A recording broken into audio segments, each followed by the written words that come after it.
Hey, Monica. Hey, Kimberly, how's it going? It's going good. It's going good. Even with all the tech issues, it's still going great. So I am so glad we're able to get together and talk about this such an important topic. Obviously, we are not going to be referring to what's in the media right now. We're not going to talk about that. But we are going to discuss how we can create the work environment that we each want to work in, what we can do, what our responsibility is, and how we can actually lead to some change. Yes, I love that topic, especially in the world of, we'll call it police culture, and working to improve that, since we know many departments need improvements in those areas a lot, especially with morale being down around the country. So hopefully these will be some ways to maybe work to improve that, or at least make your perhaps immediate circle or division maybe a little bit more positive to be around. Yeah. Oftentimes when we are trying, and this is across the board in any profession, when you're trying to address an issue, oftentimes some of the spirit or some of the good stuff or some of the tradition, the positive tradition, gets thrown out also. And it's better if we don't have that happen. And we also always know that it is almost always better if we can make the decision on our own instead of somebody else coming in and telling you what to do, like a federal decree or something like that. But and I have always, you've heard me say this many times before, I would always prefer education over discipline. But today we're going to talk about the casual changes that we can make, not the formal leadership things, but the informal leadership and the informal casual things that can occur. And hopefully it never even has to get to even to training for that matter, but definitely for discipline. So what would you like to add first on this? So I think it makes sense to start from day one, which obviously you can pick up with at any point in where you are in your career now. But some things, typically you're the one telling us what questions to ask. Maybe I'll take that role here for a quick second.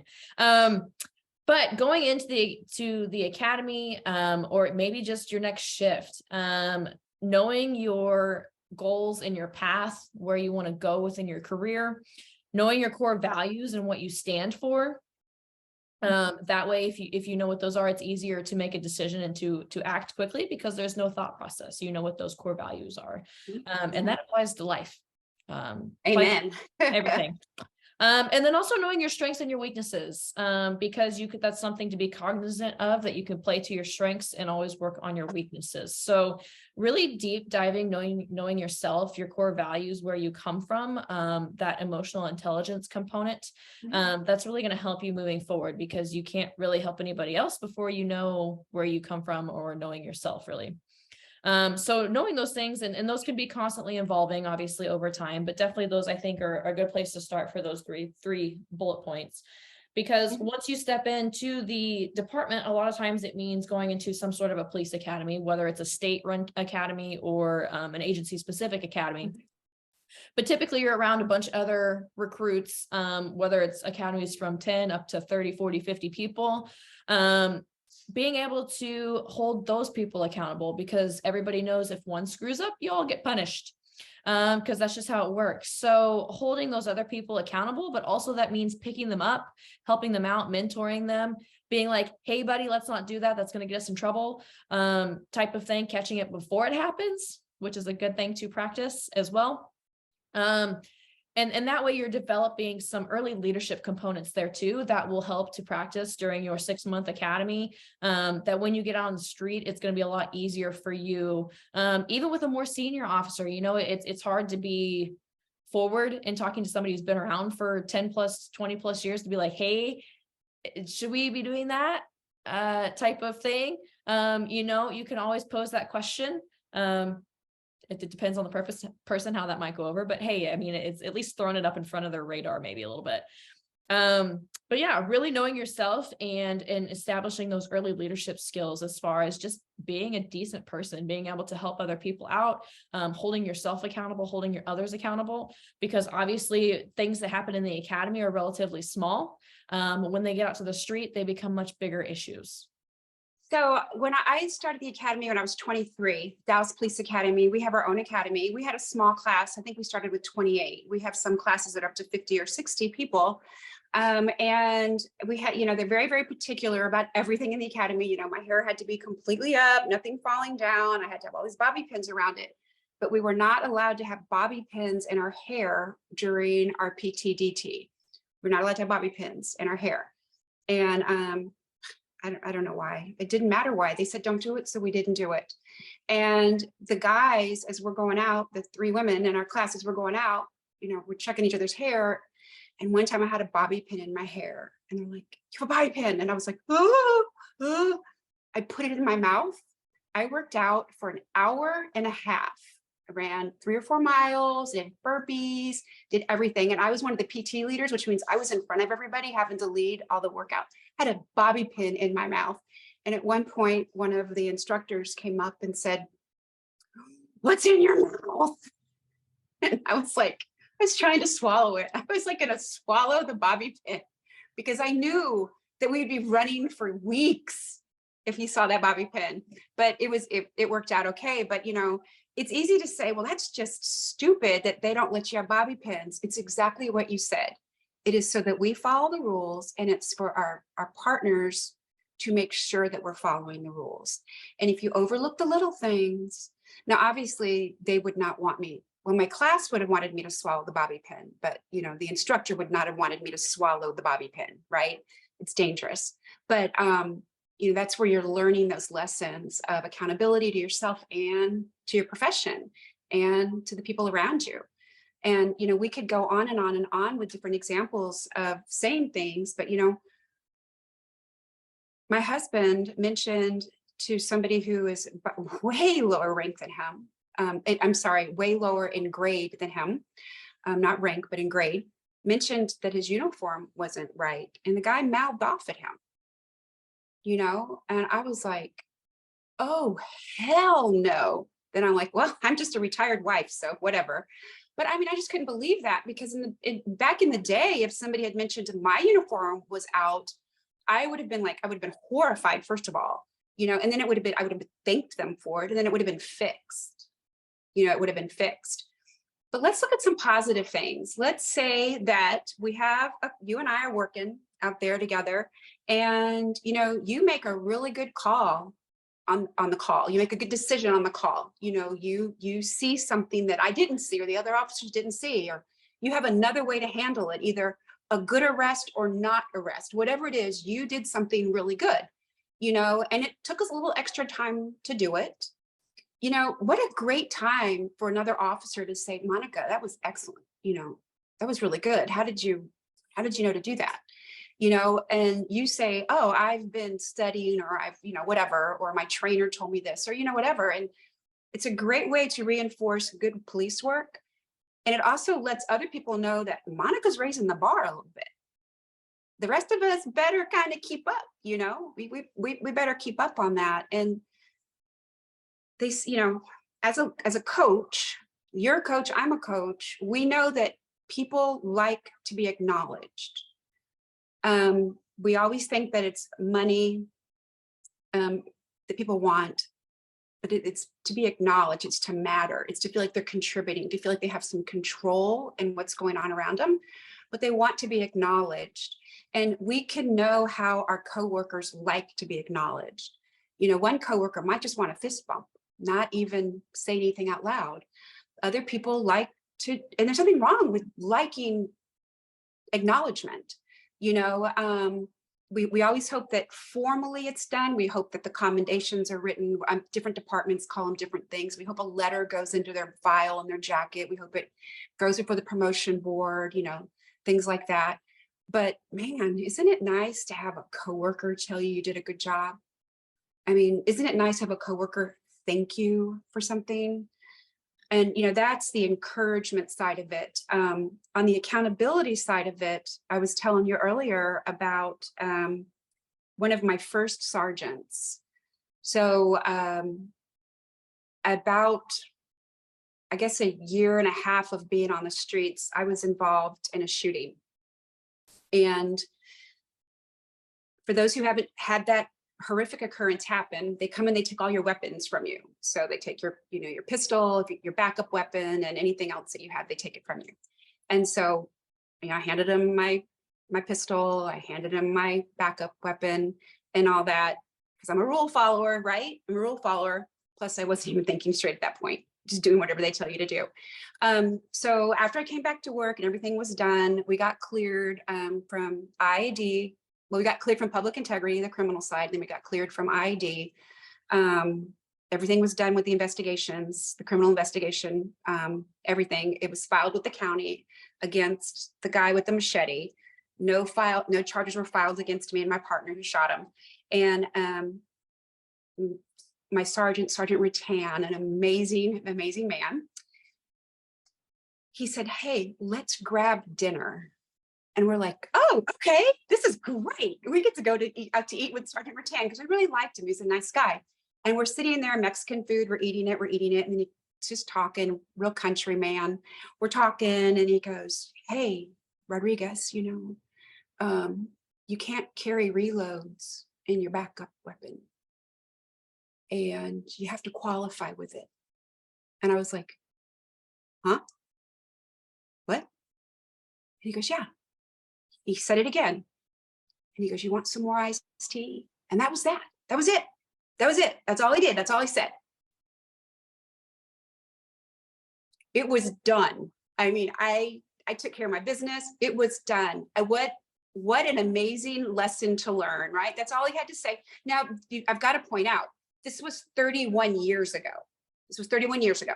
If it happened today, I would have gotten days off, and I wasn't trying to be sneaky. I wasn't trying to do anything. I had a backup weapon. I just didn't take care of my business.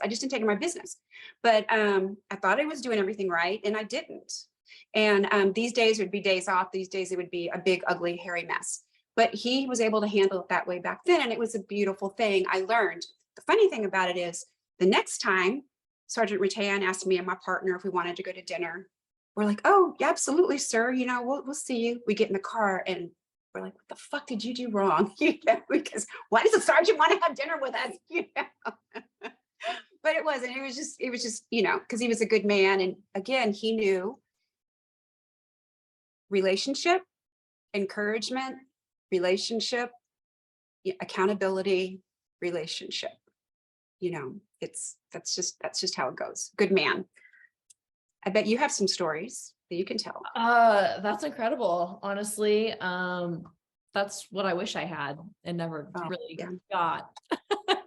Not trying to be a Debbie, but it makes me, it's cool to hear that. And actually, there's supervisors out there. I actually have a very good supervisor right now. So we'll start off with that. He made me laugh the other day because I had a question for him, and I don't know if you can call it, in some ways it's respect, in some ways it becomes ego when a sergeant, I think, always wants you to call them sir or sarge, just depending on where you are with your relationship with them, type of thing. But yeah, I'll always text him, "Hey sir," and I'll ask him a question. He goes, "Can we cut the sir bullshit and just ask me a question?" I was like, absolutely. I was like, I'm conditioned to do the other way because we were terrified of what happened if we didn't. It wasn't a respect thing. It was more of like a what if thing. So that kind of made me chuckle the other day. But no, I think the main difference is, I've worked at 3 different agencies, so I've seen some good things, I've seen some poor things. But really, a big part of my reason to depart from my last agency was because I never felt valued or respected. And that's one thing you highlighted there, of like having people who feel valued and respected, or obviously they're going to do more than what's asked of them, right? Because they know that they're valued in what that they're doing. And that lifts morale, like that makes the environment so much better. And just like, and that's the thing too, like one of the things that I can remember specifically, and I was just telling somebody about this the other day, I think I can count 3 times in 3.5 years that somebody told me good job.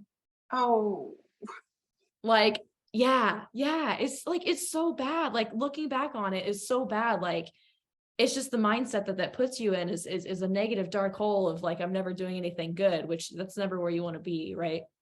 Granted, those people who told me that and gave me that positive reassurance, I clung to that because that's what helped me stay for as long as I did.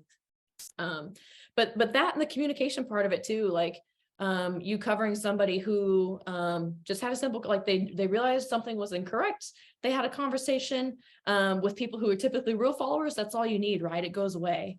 And unfortunately, in my realm, it was not a conversation. It was an IA, like 0 to 100 of like, you screwed up, even though it wasn't intentional, and you didn't even know you were messing up.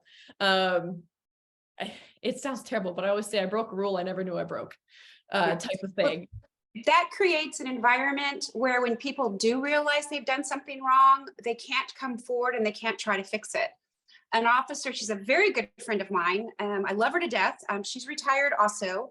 Trish, great woman. She answered a call. It was kind of an emotional call and everything. And she does everything right. Just a busy, crazy night. There were some shots fired around the corner. All this stuff went on. And then she gets a hold of me. She goes, I got to talk to you. And I was like, oh my gosh, yeah, absolutely. I'm, what's wrong? She goes, I got to talk to you in person. I was like, oh shit, what happened? So she comes into the office, which means she had to be right in the hallway when she called me, which really scared me because I don't know why she would do that because I was always very approachable. But she comes in and she goes, I didn't call PES. I'm like, okay. She goes, there wasn't any physical evidence that I could find, but I know I had to have him out there. And I'm like, what? Stop, hold on. Tell me what's going on, She told me she was on the call. She didn't call PES. I said, let's call PES. She goes, well, the chain of evidence is broken. I said, you didn't have any evidence. You didn't have any, it's okay. It's okay. Let's call PES and see if they still want to come out there. Because I think it was going to be an injury to a child call type thing. It was a serious thing. But anyway, she goes, it's going to come up in court. They're going to ask me. I'm like, there's no evidence. It's not going to come up. It's okay. And I said, but Trish, what if it does? What if it does? You made a mistake. You made a mistake. You owned it up as soon as possible. Put that in your report. Put that in your report. You contacted me. We contacted PES. Put it in the report. And I've never heard anything else from it. So I'm guessing that nothing came up. If something had come up, I would have heard about it. But, I just really admired that. And there were a couple of things going on in there. First of all, she didn't want to get in trouble. She didn't want to let me and the department down. She also wanted to take care of the complainant. She wanted to take care of the victim in this situation. And in all honesty, you also want to take care of who's being accused of it because you want to make sure that it's an appropriate and accurate charge. But, I was just like, part of me, I was like, why are you so scared to come forward on this? She goes, no, I knew I could come to you, but I didn't want to disappoint you. So part of me was really happy that she knew she can come forward, but part of me, I'm like, well, am I that much of a bitch that, you're worried about disappointing me like that? But I just think, we worked very hard for that. Now at the time, I was a lieutenant and I was working for a chief that absolutely led the same way. Come forward with what has happened. Don't let me find out about it some other way. Tell me what went wrong. I found that people who lead that way of accountability are also usually very good on encouragement. It kind of goes hand in hand. And I don't know when that balance occurs or if it's just kind of I don't know if it's like a natural thing for them or not. But Chief Click, I've mentioned him to you before. Chief Click, he's retired for a while. He had been, I think, at Arlington, and then he came to Dallas. Great leader, fabulous leader. But so here's a 4-star. He's in charge of the Dallas Police Department, in charge of one of the most prestigious departments in the United States, in the world. I mean, it was world renowned at the time, for various reasons. And here I was, one of the lowest ranking officers in the department.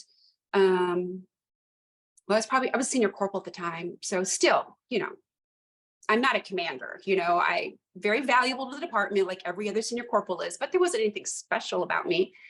But we happened to be in the hallway at the same time, which I avoided headquarters like the plague. But anyway, we were in the same hallway at the same time. And he just starts a conversation with me and he goes, "Where do you see yourself in a couple of years?" And I was like, and I actually knew I had an idea, but I mean, what do I say? I mean, am I going to sound stupid? Am I going to sound like I think I'm smart? Like I think I'm too good? I mean, what am I going to sound like? Egotistical? I mean, everybody makes fun of people who have dreams, right? Which is unfortunate. But I said, well, I wouldn't mind going to one of the investigative units. I wouldn't mind, doing something like that. And he's like, "I could see you there. I could see you doing that." Oh my gosh, it was just amazing that he said that. I mean, it was so amazing. I carried that for the rest of my career. The fact that somebody who outranked me, who was such a neat individual that I respected so much, said those kind words to me. It made me want to take promotion tests. It made me want to take outside training. It made me wanted to do all that stuff. You got to remember that. You got to remember those little kind words, those little bits, no promises made, nothing inappropriate, no, wink, wink things. Just, I could see you doing that. Yeah, that's cool. I think that's another thing that shows that you're valued. And at least when somebody of rank or anybody around shows that they're invested in your success, I mean, you can't ask for much more than that, right? Yeah, it was nice. It was nice. That again, that was probably, well, I was still a sergeant or still a senior corporal before sergeant. That was 28. It was a long time ago. A long time ago. That's all I need to say. It was a long time ago. So, I think we hopefully are giving our viewers some ideas of what it could take. It could even be, like you can go, "Hey, Kimberly, that was a good report. Thanks for doing that." Or, "Thanks for calming my prisoner down." Things that you want to encourage. We like calm prisoners. We like reports that do well and during prosecution. The things that we're trying to build in our department, let's build our people that are doing it. Ask questions, like, "Hey, Monica, how did you know to do that?" And it gives you the opportunity to say it. I think it also highlights, you will quickly find out who has your best intentions at heart. You will find out who cares about the department. You'll find out who cares about the community. Now, that sounds like a lot of pressure to put on people. Like, "Oh, I just got to come to work. I can't have all this pressure on me." Well, it's not supposed to do that. It's supposed to be, kind of organic once you get used to doing it. Once you get used to recognizing the positive, then you can, appreciate the positive. If you can't see any positive, you're not going to be able to appreciate any positive. So, and they're usually, even on the absolute worst days, the worst days, there is usually a positive involved in it somewhere. When you're at the hospital because one of your coworkers has died, there is somebody there that is passing out tissues. There's somebody there that's making sure that there's hot coffee going. There's somebody there that is doing something. There's somebody there that sees that person, is about to collapse, and they can go and grab. I mean, there's a lot you can do. There's a whole lot you can do to help each other, even in the absolute worst, in the absolute worst.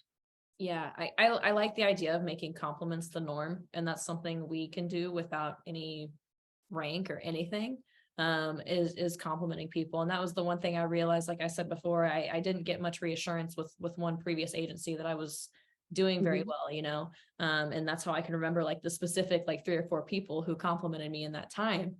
But at the same time, my current agency, day one, I get 3 text messages of "Welcome back. We're happy to have you." Nice. So Nice. it's cool. And even when you get a crazy call and shit hits the fan and half the agency is on one call, one text on the way home of, hey, thanks for your help today.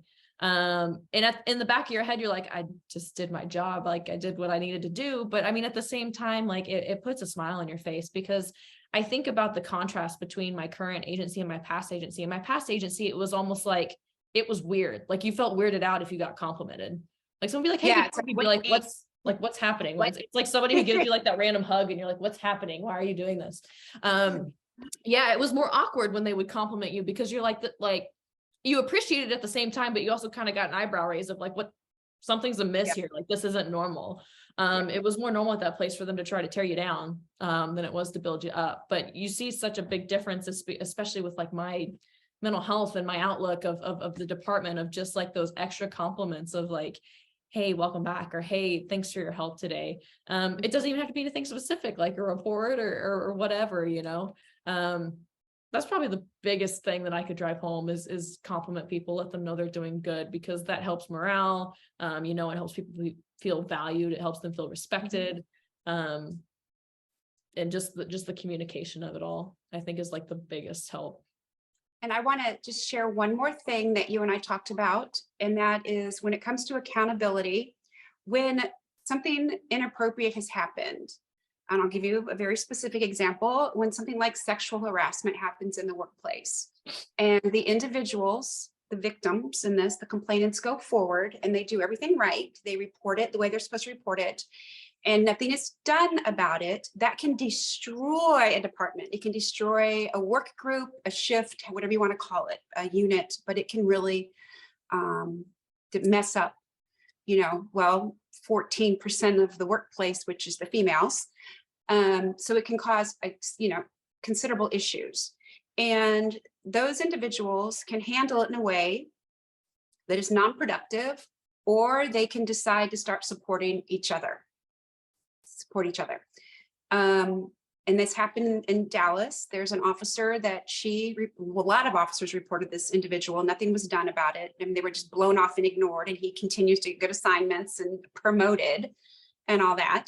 But so what this officer did is she got a lot of women together and decided, we are going to make something positive out of this. We are going to turn this to where it serves us. Formed a group. I've mentioned it before. One of the first meetings we had was about getting bulletproof vests that fit us appropriately. We got the vendor in. The vendor was horrified, fixed the problem. Well, as immediate as you can fix a problem when a vest has to be ordered, but they started doing it as fast as possible.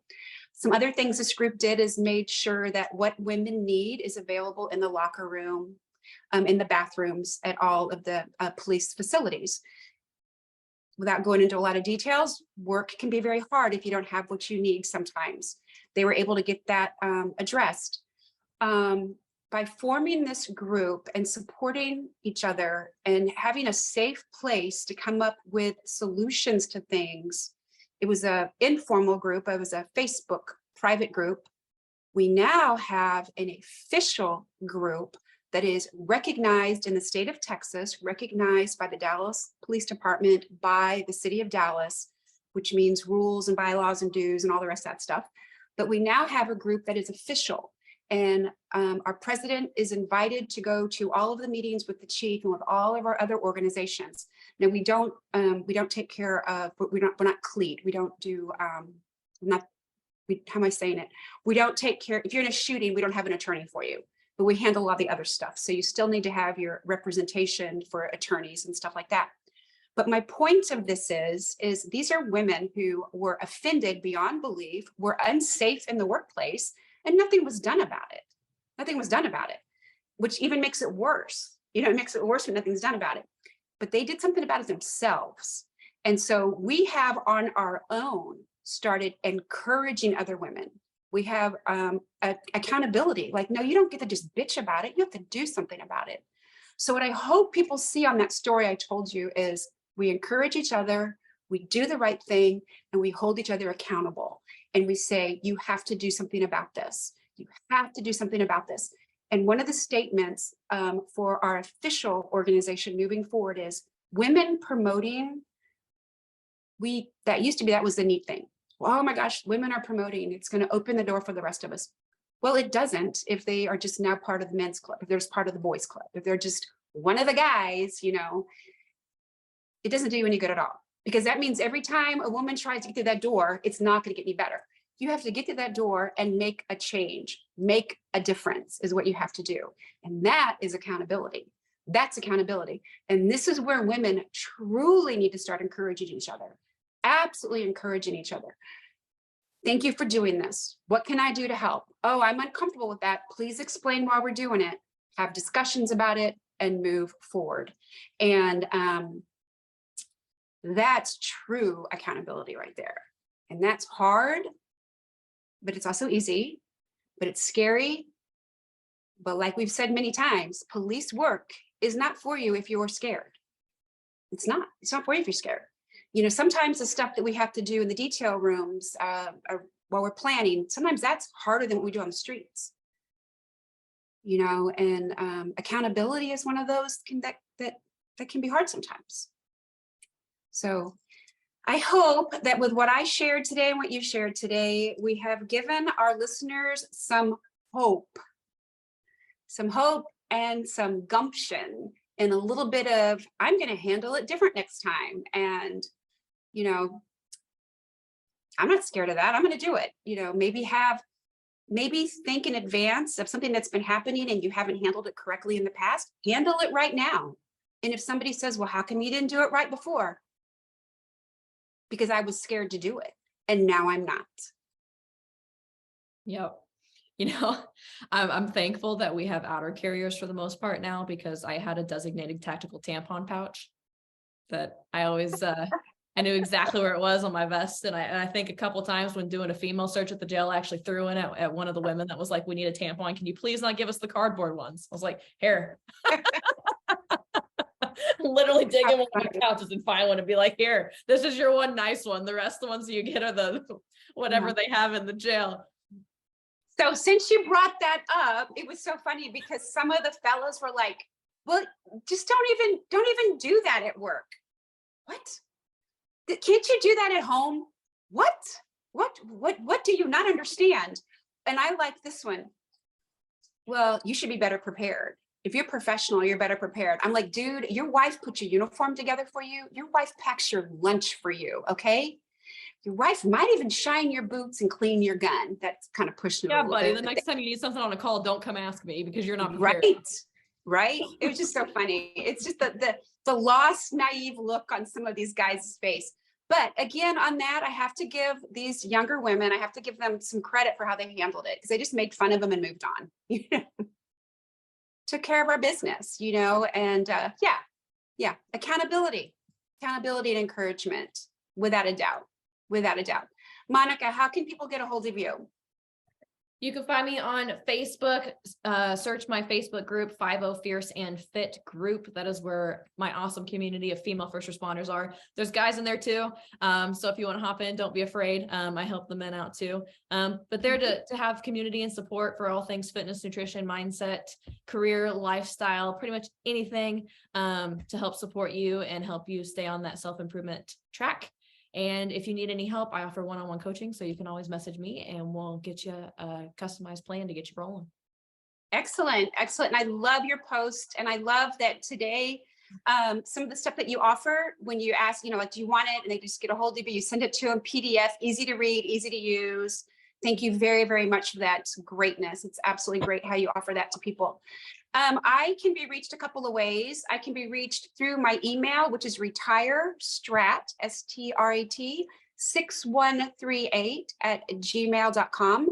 And then I have a Bold and Brave Women Facebook page. It's public. You can get a hold of that. I am a life coach for high-performing women, which is first responders.